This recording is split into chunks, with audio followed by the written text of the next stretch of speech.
States for her statement, and I give the floor now to the representative of Slovenia. Thank you, Madam President. Secretary General, thank you very much for your remarks. And thank you also to Director General Grossi and Secretary General, Assistant Secretary General Jenča for their briefings. Madam President, this body is mandated to work for maintenance of international peace and security. There are moments in this chamber and outside, pivotal moments that shape our collective future. We believe today's debate is one of them. Slovenia denounces the sharp military escalation. This escalation risks to further exacerbate an already extremely dangerous and unstable regional situation and is threatening international peace and security. Therefore, we join the Secretary General's call on the parties to the conflict to disengage from further escalation and retaliation. We call for an immediate ceasefire. Madam President, we further call on the parties to the conflict to respect the UN Charter and international law, including the international humanitarian law.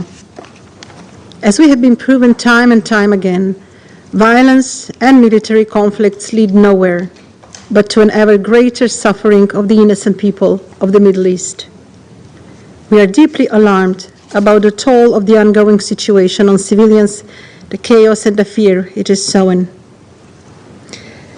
Madam President, Slovenia remains concerned about the size and unclear nature of Iran's nuclear program. We reaffirm our firm rejection of nuclear proliferation.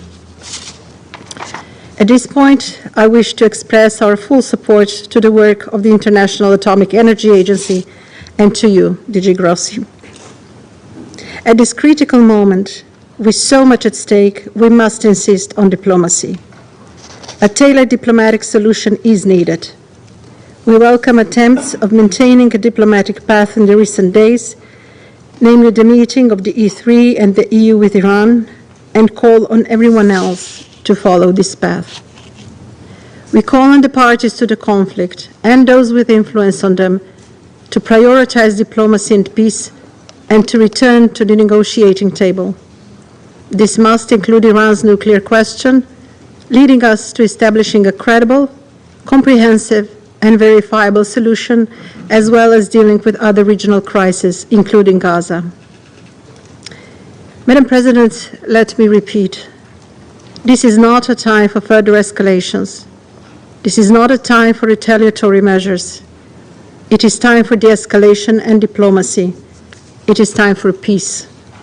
And we call on all leaders to show leadership for peace. I thank you. I thank the representative of Slovenia for her statement, and I give the floor to the representative